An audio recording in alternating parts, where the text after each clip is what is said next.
Hello everyone, welcome back to Excel in Education channel. Friends, यहाँ पर हम तैयारी करते हैं यूजीसी नेट और आपके सेट के एग्ज़ाम की पेपर 1 और पेपर 2 एजुकेशन की। ठीक है, तो यहाँ पर हमने जून 2024 को ध्यान में रखते हुए सीरीज़ हमने स्टार्ट कर दी है।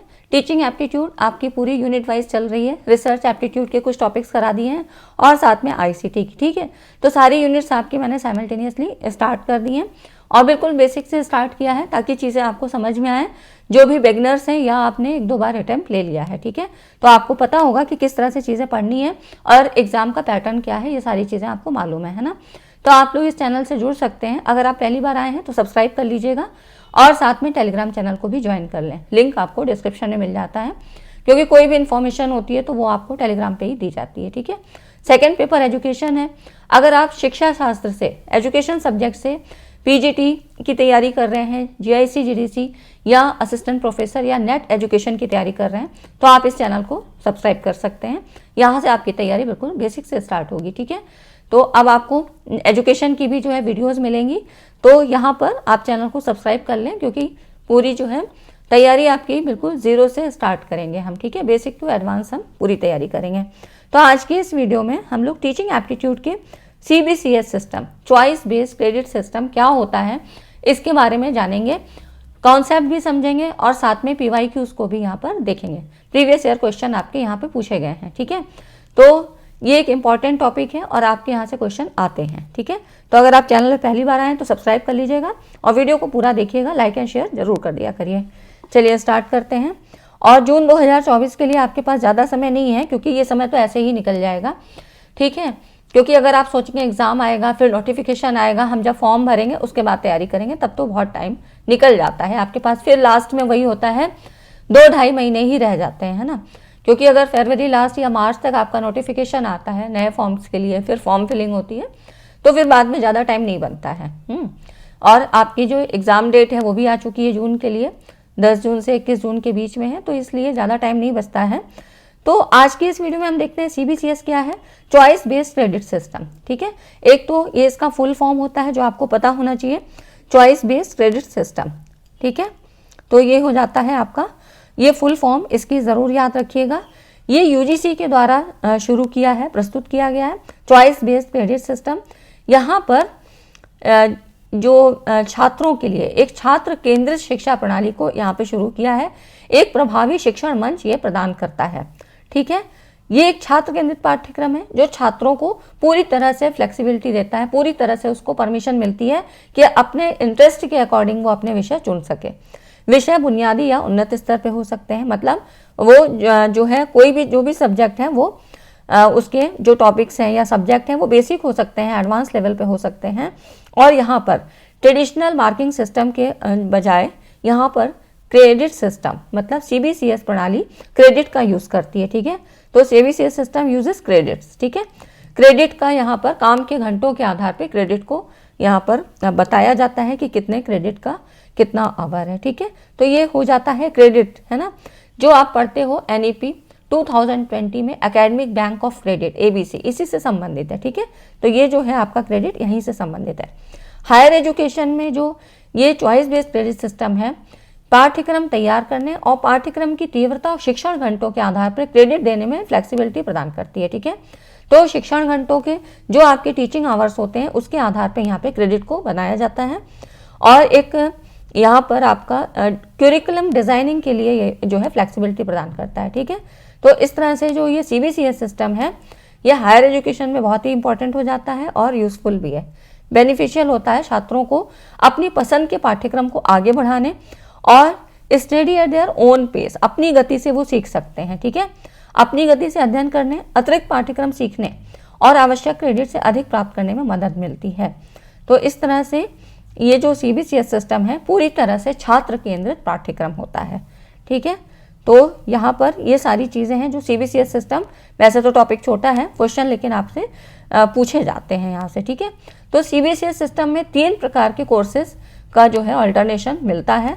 इसमें देखिए कौन कौन से हैं, तो कोर होता है, इलेक्टिव एंड फाउंडेशन। ठीक है, तो कोर सब्जेक्ट हो गए, इलेक्टिव एंड फाउंडेशन।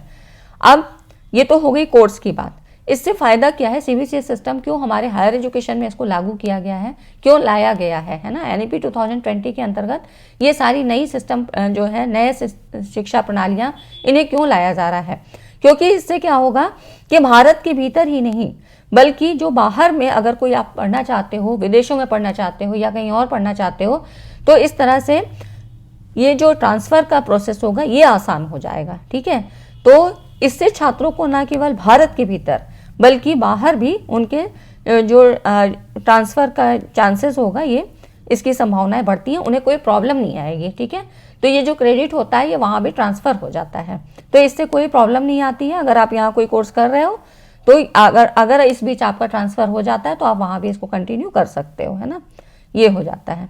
अब इवेल्युएशन में कुछ इसके ग्रेड पॉइंट्स होते हैं जो ये याद रखने आपको ज़रूरी होते हैं, जैसे कि ये जो है इससे क्वेश्चन आपके पूछे गए थे कि जैसे ये जो इधर लेटर ग्रेड्स दिए हैं और ग्रेड पॉइंट्स हैं। ठीक है, तो ये ग्रेड पॉइंट है और ये लेटर्स हैं, तो यहाँ पर ओ जो है आउटस्टैंडिंग, ये आपका 10 अगर है 10 पॉइंट्स हैं तो ये आउटस्टैंडिंग है मतलब, और ए प्लस है तो यहाँ पर 9 मिलते हैं पॉइंट्स आपको। ए में कितने हैं, 8 है। ठीक है, तो आप ऐसे याद कर सकते हो या नीचे से भी याद कर सकते हो। फिर बी प्लस क्या है 7, अगर ग्रेड पॉइंट 7 मिलता है, और बी खाली बी है तो ये 6 पॉइंट्स मिलते हैं। ठीक है, तो इस तरह से 5 है तो सी है, और फिर पास है तो 4 है। ठीक है, इस तरह से यहाँ से देख लीजिए 4 5 6 7 8 9 10, 4 से स्टार्ट है, 4 पे पास है। ठीक है, जैसे कि आपके 10 में से 3 होते हैं ना पास, 3 प्लस, तो इस तरह से 4 नंबर पास है, 0 पे फेल है ना। तो इस तरह से आप अपनी कोई निमोनिक्स के आधार पे इनको याद कर सकते हो, और ये ग्रेड पॉइंट आपके पूछे जाते हैं। ठीक है फ्रेंड्स, इतनी चीज़ें समझ में आई तो वीडियो को लाइक एंड शेयर ज़रूर कर दें, क्योंकि यहाँ पर मैं कॉन्सेप्ट के साथ साथ पूरे PYQs भी करवाती हूँ, और आपको ऐसी ही पूरी सीरीज़ आपको मिलती रहेंगी। ठीक है, कोई भी टॉपिक आपका छूटेगा नहीं किसी भी यूनिट का। अब इसके कुछ लाभ हैं, तो यहाँ पर देखिए, इसकी सहायता से शिक्षा प्रणाली को शिक्षक केंद्रीय शिक्षा से छात्र केंद्रीय शिक्षा का स्वरूप मिलता है। ठीक है, यहाँ पर ये क्या है, ये जो है आपकी स्टूडेंट ओरिएंटेड है, मतलब लर्नर ओरिएंटेड है ना। तो कुछ शर्तों के साथ छात्र चाहे जितने भी क्रेडिट ले सकता है। इसकी इंग्लिश वाली स्लाइड यहाँ पर देख सकते हैं। CBSE allow student to choose a curriculum of interdisciplinary, intradisciplinary, अभी ये सारे टर्म्स में मैं आपको बताऊंगी क्या होते हैं। स्किल्स, जैसे कि student combine physics with economics, है ना। वन कैन स्टडी केमिस्ट्री और environmental science etcetera along with microbiology. तो मतलब यहाँ पर इंटरडिसिप्लिनरी और इंट्राडिसिप्लिनरी से इसका मतलब यही होता है कि एक में होता है आप जो है इंट्राडिसिप्लिनरी जैसे है, तो मतलब एक ही सब्जेक्ट में आप डीप नॉलेज प्राप्त करते हो। इंटरडिसिप्लिनरी मतलब जैसे कि साइंस में आप पढ़ते हो, है ना, फिजिक्स के साथ मैथ भी पढ़ते हो। ठीक है, तो इस तरह से ये इंटरडिसिप्लिनरी जो उससे रिलेटेड सब्जेक्ट हैं वो आपके इससे संबंधित होते हैं। ठीक है, तो यहाँ पर एक छात्र अर्थशास्त्र के साथ भौतिकी या माइक्रोबायोलॉजी के साथ रसायन विज्ञान या पर्यावरण का अध्ययन कर सकते हैं। तो इस तरह से इंटरडिसिप्लिनरी भी आप कर सकते हो या इंट्राडिसिप्लिनरी भी कर सकते हो, ये इसमें फ्लेक्सिबिलिटी मिलती है। और स्किल ओरिएंटेड भी आप जो है पाठ्यक्रम का चयन कर सकते हो। ठीक है, तो इस तरह से CBCS से हमारी शिक्षा प्रणाली का आधार व्यापक होगा, ग्लोबल लेवल पे होगा। ठीक है, और यहाँ पर फ्लेक्सिबिलिटी मिलती है कि मतलब अलग अलग समय पर विभिन्न संस्थानों में अध्ययन कर सकते हैं। ठीक है, तो अगर आप यहाँ पर पढ़ रहे हो किसी यूपी में, आप किसी और यूनिवर्सिटी में हो, लेकिन अगर आपका इस बीच ट्रांसफ़र हो जाता है या कुछ कारण से आपको बाहर जाना पड़ सकता है, तो आप वहाँ की किसी भी यूनिवर्सिटी में आप जो है एडमिशन ले सकते हो। एक संस्था में अर्जित क्रेडिट को दूसरे संस्थान में स्थानांतरित किया जा सकता है, ये इसमें फ़ायदा होता है। जैसे कि अगर आपने मतलब इसकी कुछ ऐसी कंडीशंस हैं कि अगर मान लीजिए आप किसी जो है सेमेस्टर में एग्ज़ाम नहीं दे पाए, कुछ आप ये प्रॉब्लम हो गई, कुछ हेल्थ इशू हो गया, तो वो क्या है कि वहाँ पर आपका लैप्स नहीं होगा, आप फिर से कंटिन्यू उसको कर सकते हो उसके आगे से, है ना। और ये रही इस ट्रांसफ़र की बात, तो अगर यहाँ पर आप पढ़ रहे हो और दूसरी जगह आप फिर से एडमिशन लेते हो, तो फिर से आपको वहीं से शुरू करना है जहाँ से आपने छोड़ा था। तो ये सारे क्रेडिट आपके लैप्स नहीं होंगे, ये आपके वहाँ पे भी जुड़ जाते हैं। ठीक है, इसका मतलब यही हुआ कि दूसरे अर्जित क्रेडिट को, जो एक्वायर्ड क्रेडिट है, उसको दूसरे संस्थान में स्थानांतरित किया जा सकता है। ठीक है, तो ये जो है जो क्रेडिट अर्न किया है, इसको आप one institute can be transfer to another institution. ठीक है, तो ये इसके कुछ बेनिफिट्स हो जाते हैं, ठीक है। तो ये हो गया आपका। यहाँ पर देखिए जो क्वेश्चन आए थे वो किस तरह से पूछे गए हैं। ये देखिए 2020-21 में क्वेश्चन पूछा गया है, यूजीसी नेट में आया था। सीबीसीएस का फुल फॉर्म क्या है, तो चॉइस बेस्ड क्रेडिट सिस्टम, ठीक है, ये तो सभी को पता है, तो ये हो जाता है आपका। उसके बाद देखिए यहाँ पर सीबीसीएस छात्रों को कोर मतलब है ना, पढ़ा हमने कि कोर, इलेक्टिव और फाउंडेशन कोर्स, ऐसे यहाँ पर पाठ्यक्रम चुनने का अवसर, और स्किल ओरिएंटेड भी पाठ्यक्रम यहाँ पर हम चुन सकते हैं। पाठ्यक्रम का मूल्यांकन ग्रेडिंग प्रणाली का अनुकरण करते हुए किया जा सकता है ना, तो एक ट्रेडिशनल मेथड से ये ज़्यादा अच्छा होता है, और इसका फुल फॉर्म आपको पता ही है। उसके बाद सीबीसीएस के लाभ क्या हैं। यूजीसी द्वारा उच्च शिक्षा संस्थानों में प्रारंभ की गई जो सीबीसीएस सिस्टम है, इसके बेनिफिट क्या हैं। तो यहाँ पर देखिए आपको इसमें कह रहा है कि इसमें छात्र केंद्रित शिक्षा पर ध्यान केंद्रित किया जाता है ना, तो यहाँ पर देखिए इंटरडिसिप्लिनरी और इंट्राडिसिप्लिनरी यहाँ पर है ना। इसमें छात्रों को इंटरडिसिप्लिनरी और इंट्राडिसिप्लिनरी पाठ्यक्रम के चयन की अनुमति दी जाती है। ये शिक्षा को वैश्विक मानकों के समकक्ष बनाता है ना।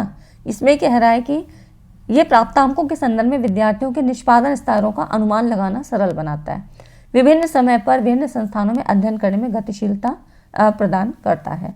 तो इस तरह से इसमें देखिए यहाँ पर कौन कौन से ऑप्शन यहाँ सही होते हैं। तो छात्र केंद्रित शिक्षा है, बिल्कुल सही है, ठीक है। यहाँ पर देखिए इंटरडिसिप्लिनरी, इंट्राडिसिप्लिनरी और वैश्विक मानकों के समकक्ष, है ना। तो इस तरह यहाँ पर देख रहे हैं, यह आपका ऑप्शन ये सही हो जाता है, ठीक है। आपका ये है ए, बी और जो है, ठीक है। तो ये हो गया आपके, यहाँ पर यह ऑप्शन आपका सही हो जाता है, ठीक है ना। यहाँ पे परफॉर्मेंस लेवल की बात नहीं होती है, तो ये नहीं होगा, ये जो है इसमें ये ऑप्शन इसके सही है, ठीक है। उसके बाद देखिए, ये देखिए इस तरह से ये सारे क्वेश्चन आपके पूछे गए हैं, है ना। और ऐसे ही इजी क्वेश्चन आते हैं, लेकिन ये टॉपिक आपको समझना ज़रूरी होता है। अब यहाँ पर देखिए इंटरडिसिप्लिनरी और इंट्राडिसिप्लिनरी की बात होती है, तो क्या चीज़ें होती हैं, तो इसके बारे में आगे भी क्वेश्चन है, उसमें मैं आपको बताती हूँ कि क्या है।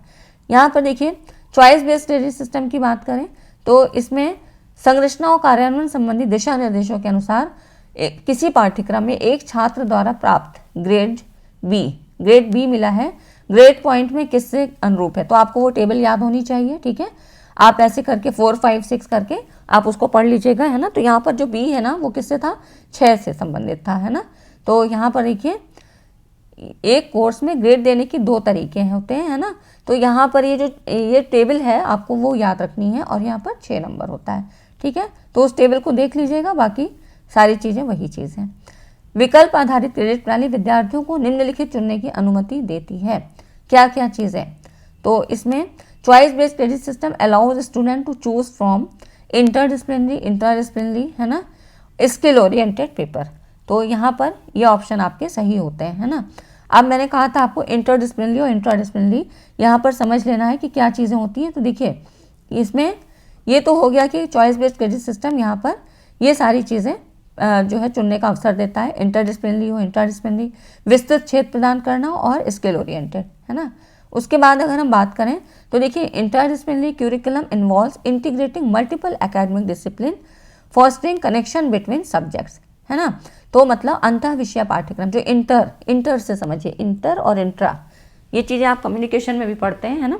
तो ये जो है इंटरडिसिप्लिनरी, यहाँ पर विषयों के बीच संबंधों को बढ़ावा दिया जाता है ना। शैक्षणिक विषयों को एकीकृत किया जाता है, इन्वॉल्व किया जाता है, और विषयों के बीच संबंधों को, जैसे कि कहा था कि आप फिजिक्स पढ़ रहे हैं, इसके साथ और भी रिलेटेड सब्जेक्ट पढ़ सकते हैं, या फिजिक्स के साथ आप इकोनॉमिक्स भी पढ़ सकते हैं, ठीक है। तो इस तरह से कोई ऐसी बाउंडेशन नहीं है, आप जिसके साथ जो भी इंटरेस्ट है, ऐसा कोई कॉम्बिनेशन वाली बात नहीं होती है, आप पढ़ सकते हैं, ठीक है। अगर आप चाहें तो साइंस के सब्जेक्ट के साथ ही साइंस वाले पढ़ सकते हैं, है ना। तो ये हो जाता है इंटरडिसिप्लिनरी। और intradisciplinary curriculum focuses on exploring depth within a specific subject area. जो इंट्राडिसिप्लिनरी होता है एक विशिष्ट विषय क्षेत्र के भीतर इन डेप्थ जाके स्टडी करता है, ठीक है। तो जो दोनों अप्रोच हैं ये आपके होलिस्टिक एजुकेशन के लिए इंपॉर्टेंट होते हैं, ठीक है। समग्र शिक्षा जिसको कहते हैं कि दोनों अप्रोच आपकी समग्र शिक्षा में ये योगदान करते हैं, इंटरडिसिप्लिनरी, इंट्राडिसिप्लिनरी। और ये दोनों चीज़ें कहाँ पर हैं, कौन से सिस्टम में, तो ये सीबीसीएस सिस्टम में है, ठीक है। तो ये हो जाता है। फिर उसके बाद देखिए जो अगला क्वेश्चन था, ये आपके कितने शिफ्ट में यहाँ पूछा गया है, देख सकते हैं आप, ठीक है। 2018 में भी आया है, फिर आपका 21 में भी आया है ना। तो इस तरह से कई शिफ्ट में आपका ये पूछा गया है। तो यहाँ पर देखिए CBCS का मुख्य लाभ क्या है, तो इसमें क्या है, छात्र केंद्रीय शिक्षा पर केंद्र बिंदु का आगमन, तो बिल्कुल सही है कि student centric education arrival point है। उसके बाद more emphasis on value based education, preparing student for life long learning, common curriculum for all, acquires flexibility and credit transfer, ठीक है। ये दोनों चीज़ आपके इसमें होती हैं, तो ये ऑप्शन आपका सही हो जाता है ना। तो आपको बिल्कुल ऑप्शन में से ही ध्यान देके चीज़ें करनी है, यही चीज़ गलत नहीं होना चाहिए, ठीक है ना। तो ये हो जाता है आपके CBCS का मुख्य बेनिफिट क्या है, ठीक है। तो ये हो गए आपके कुछ क्वेश्चन और CBCS का टॉपिक। अगर वीडियो अच्छी लगी तो वीडियो को लाइक एंड शेयर करिए, और इसी तरह इंपॉर्टेंट टॉपिक के साथ हम लोग पूरा टीचिंग एप्टीट्यूड अब आपका खत्म होने वाला है। तो काफ़ी चीज़ें मैंने इसमें कवर करा दी हैं, आपने नहीं देखा है तो उनको देख लीजिए।